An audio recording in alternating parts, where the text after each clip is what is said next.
வணக்கம். இது வன்னி தமிழ் புரோ. நான் உங்கள் மயூரன். இன்றைய காணொளியில புனித அன்னை தெரேசா வாழ்விலிருந்து சில துளிகளை நாங்கள் பார்வையிட இருக்கிறோம். வாங்க காணொளிக்குள்ள போவோம்.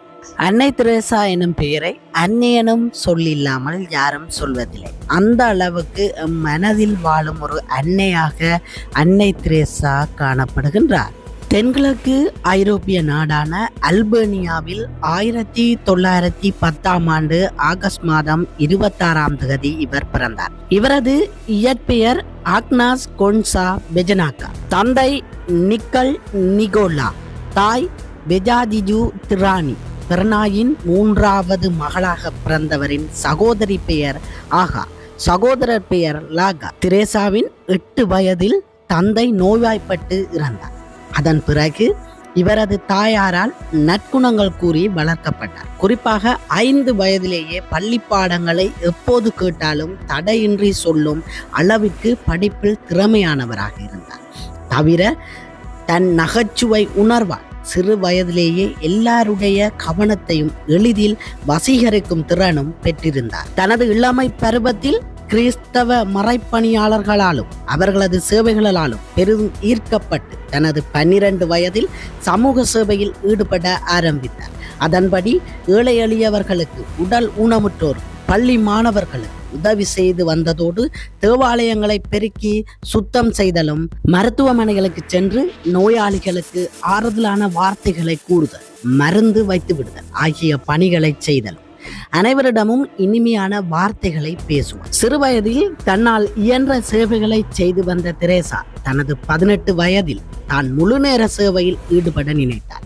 அதன்படி தாய், சகோதரி மற்றும் இராணுவத்தில் பணியாற்றி வந்த அண்ணனிடமும் சம்மதம் பெற்றார். வீட்டிலிருந்து விடுபட்டு சொடலிட்டி ஆஃப் சில்ட்ரன் ஆஃப் மேரி என்ற அமைப்பைச் சேர்ந்த லொரெட்டோ சகோதரிகளின் சபையில் மறைப்பணியாளராக தன்னை இணைத்துக் கொண்டார்.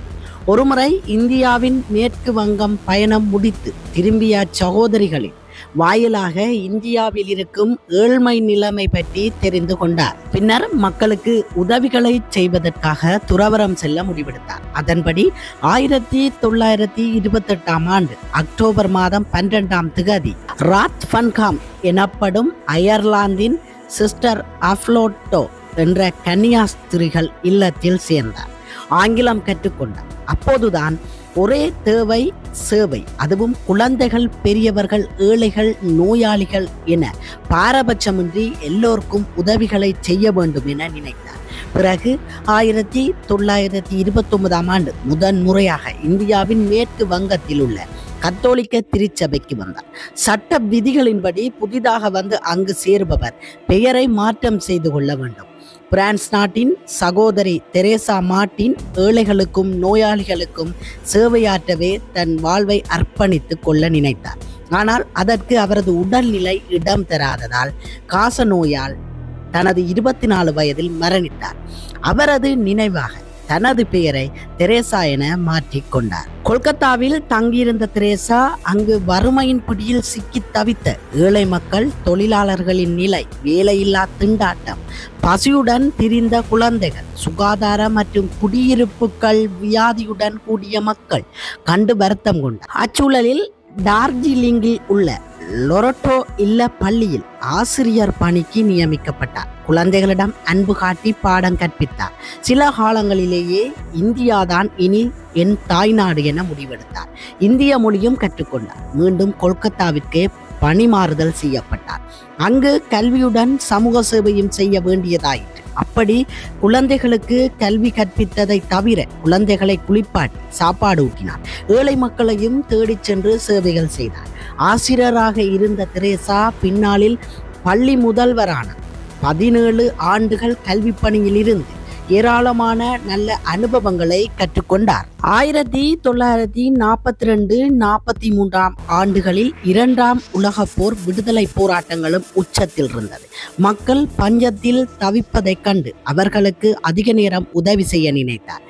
ஆனால் லொரெட்டோவின் விதிமுறைகள் இதற்கு ஒத்துழைக்காத காரணத்தால் கல்வி பணியில் இருந்து விலக முடிவெடுத்தார். 1948 ஆண்டு ஏப்ரல் 12 தன் விலகல் கடிதத்தை ஏற்றுக்கொள்ளப்பட்டதால் அன்று முதல் முழு நேரமாக தன் சேவை பணியை தொடங்கினார். அன்றைய தினத்தில் 5 ரூபாய் பணம் 3 நீல நிற சேலைகள் தான் அவரது சொத்தாக இருந்தது. குடிசையில் வசித்த மக்களை சந்தித்து ஆறுதலாக பேசினார். தன்னால் இயன்ற உதவிகளை செய்வதற்காக உறுதி பாட்னாவில் உள்ள செயின்ட் பெமிலி மருத்துவமனைக்கு சென்று தன் செவிலியர் பணியை மேம்படுத்திக் கொள்ள போதிய பயிற்சிகளை எடுத்துக்கொண்டார். பலவிதமான நோய்களுக்கும் சிகிச்சை அளிக்கும் மருத்துவ பயிற்சிகளை கற்றுக்கொண்டார். அப்போது மருத்துவத்துறைக்கு தேவையான உற்சாகம், ஆர்வம், பொறுப்பு ஆகிய 3 நற்குணங்களையும் தெளிவுற கற்றுக்கொண்டார். தெரேசாவுடன் லொரோட்டாவின் முன்னாள் மாணவியர்கள் 10 பேர் கொண்ட முதல்கட்ட குழு உருவாகி மக்களுக்கு பணி செய்ய தொடங்கியது. 1949 கொல்கத்தாவில் உள்ள மெதாஜியில் என்ற பிரபலமான குடிசை பகுதிக்கு சென்றனர். அங்கிருந்த மக்களின் முக்கிய தேவை பள்ளிக்கூடம் என்பதை தெரிந்து கொண்டார். சில காலங்களிலேயே 5 மாணவர்களுடன் பள்ளியை தொடங்கினார். மாணவர்களின் எண்ணிக்கையும் சீக்கிரமே அதிகரித்தது. சில காலங்களிலேயே நோயுற்று மருத்துவமனைக்கு செல்ல முடியாமல் உயிரிழந்த பெண்மணியை கண்டு மனமுருகினார். உடனே சிறிய அளவிலான மருத்துவமனை ஒன்றை ஆரம்பித்து ஏழைகளுக்கு இலவச சிகிச்சை அளிக்க ஏற்பாடு செய்தார். தொடர்ந்து பல மருத்துவமனைகளுக்கு சென்று உபரி மருத்துவ பொருட்களை தாருங்கள், பல ஏழைகளின் உயிரை காப்பாற்றுங்கள் என கேட்டார். பல தரப்பில் இருந்தும் உதவிகள் கிடைத்தன. 1950 ஆண்டு பிறர் அன்பின் பணியாளர் என்ற சபையை துவங்கி பசியால் வாடும், வீடின்றி தவிக்கும் மாற்றுத்திறனாளிகள், சமுதாயத்தால் புறக்கணிக்கப்பட்டவர்களுக்கு உதவிகளை செய்தார். இருந்தும் ஆதரவற்றும் அடைக்கலம் இன்றியும் கஷ்டப்படும் மக்களின் எண்ணிக்கை அதிகமாக இருந்ததால் கருணை இல்லம் ஒன்றை உருவாக்க ஆசைப்பட்டார். அரசின் உதவியுடன் கலிகாட் என்ற இடத்தில் நிர்மல் இக்ருதாய் என்ற முதியோர் கருணை இல்லத்தை ஆரம்பித்தார். பின்னாளில் அது காலிகாட் இல்லமானது. அதே ஆண்டு மிஷனரிஸ் ஆப் சாரிட்டிஸ் என்ற சேவை அறக்கட்டளையை தொடங்கி நோய்வாய்ப்பட்ட மக்களுக்கு அடைக்கலம் கொடுத்தார். 1955 ஆண்டு செப்டம்பர் 23 சிசுபவன் என்ற இல்லத்தை தொடங்கி ஊனமுற்ற, மன வளர்ச்சி குன்றிய, ஆதரவற்ற, குப்பையில் வீசப்பட்ட குழந்தைகளுக்கு அடைக்கலம் கொடுக்க தொடங்கினார். தொழுநோயாளிகளுக்கு நடமாடும் மருத்துவமனையை தொடங்கி அதே ஆண்டு காந்தி பிரேம் நிவாஸ் பேரில் நிரந்தர தொழுநோய் மருத்துவமனையை தொடங்கினார். பல நகரங்களும் சுற்றுப்பயணம் செய்து தொழுநோய், கசநோய், HIV பாதிக்கப்பட்டவர்களுக்கு தேவையான ஆலோசனைகளை, அவர்களை மற்றவர்கள் புறக்கணிக்க கூடாது என்றும் விழிப்புணர்வு நிகழ்ச்சிகளை நடத்தினார். சிறை கைதிகளுக்கும் போதை பழக்கத்திற்கு அடிமையானவர்களுக்கும் போதிய உதவிகளுடன் ஆலோசனை மையங்கள் மூலமாக உதவிகள் செய்து வந்தார். உடலில் பல காயங்களுடன் இருக்கும் நோயாளிகளுக்கு தானே கைப்பட மருந்து வைத்து விடுதல், உறவினர்களே பார்த்து கொள்ளாத நிலையில் சீல்வடிந்த நிலையில் இருக்கும் பல நோயாளிகளின் சீலை தானே சுத்தம் செய்து மருத்துவம் செய்து பராமரித்தார். அதனை கண்ட பலரும் சீ என சொல்லியதும் உண்டு. பதிலுக்கு சீச்சி என சொல்லி ஒதுங்கினார். காயம் குணமாகார், அவர்களுக்கு பணிவிடை செய்வது மட்டுமே தீர்வு என்பதை பதிலாக கூறுவார். இந்தியாவை தாண்டி பல வெளிநாடுகளுக்கும் பிறரன்பின் பணியாளர் சபையினை சேவைகளை விரிவுபடுத்தினார்.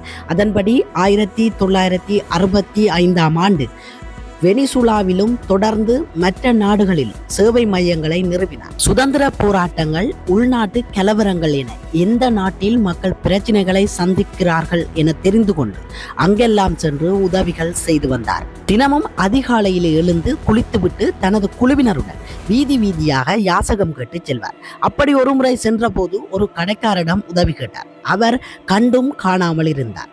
மீண்டும் கை நீட்டி உதவி கேட்டார். கோபமுற்ற கடைக்காரர் மெண்டு கொண்டிருந்த வெற்றிலை பாக்கினை அவர் கையில் துப்பினார். சற்றும் பொறுமையை இழக்காத தெரேசா, இது நீங்கள் எனக்கு கொடுத்தது, பசியில் வாடும் குழந்தைகளுக்கு ஏதாவது உதவி செய்யுங்கள் என கூறியது. அந்த கடைக்காரர் குறுகி போய் தன்னால் இயன்ற பண உதவியை செய்தார். இப்படி ஒவ்வொரு நாளும் பல வழிகளில் அவமானங்களையும் கஷ்டங்களையும் சந்தித்து கொண்டுதான் சேவையாற்றி வந்தார். ஆனால் அவரது ஒரே நோக்கம் இவ்வுலகில் ஏழைகளாகவும் நோயாளிகளாகவும் துன்பங்களை சந்திப்போர் லட்சக்கணக்கில் இருக்கின்றார்கள். அவர்களில் என்னால் இயன்றவர்களுக்கு உதவி செய்ய கடவுள் என்னை படைத்திருக்கின்றார் என கூறிக்கொண்டு தொடர்ந்தும் சேவையாற்றி வந்தார். தெரேசா உலகம் முழுக்க பலராலும் சிறந்த சேவகர் என பாராட்டப்பட்டாலும் விமர்சனங்களையும் சுமக்காமல் இல்லை. கரக்கலைப்புக்கான எதிர்ப்பு கொல்கத்தா நகரின் புகழையும் குலைத்து விட்டார் என ஏராளமான விமர்சனங்களை பிரச்சினைகளையும் எதிர்கொண்டார். இது போதாத குறையாக இவரின் மருத்துவ சேவை தரம் மற்றும் நன்கொடையாக வரும் பணத்தை செலவு செய்யும் விதம் பற்றி ஊடகங்களுக்கு பல விமர்சனங்களை தெரேசாவின் மீது சுமத்தினார். இவற்றையெல்லாம் தகுந்த முறையில் எதிர்கொண்டு நேர்மையான முறையிலும் அகிம்சை முறையிலும் தன் சேவை பணியை செய்து கொண்டிருந்தார். குறிப்பாக 1969 இவரது வாழ்வை வரலாற்றை பிரதிபலிக்கும் ஆவணப்படம் வெளிவந்தது. பிறகு உலகம் முழுக்க பிரபலமானார். 1983 திருத்தந்தை 2ஆம் அருளப்பர் சின்னப்பரை ரோம் நகரில் சந்தித்த போது அவருக்கு மாரடைப்பு ஏற்பட்டது. பின்னர் 1989 இரண்டாவது முறையாக அவருக்கு மாரடைப்பு ஏற்பட்டது. தொடர்ந்து பல முறை இருதய கோளாறுகளால் அவதிப்பட்டு வந்தார். அதனால் 1991 பிறர் அன்பின் பணியாளர் சபையின் தலைமை பொறுப்பில் இருந்து விலக முன்வந்தார். ஆனாலும் அந்த அமைப்பின் மற்ற அருட்சகோதரிகள் இவரை தலைமை பொறுப்பில் இருக்க வற்புறுத்தினர். ஆனால் கால்முறிவு, மலேரியா, இருதய கோளாறு என இவரது உடல்நிலை மோசமாகவே 1997 அனைத்து பொறுப்புகளில் இருந்தும் விலகினார்.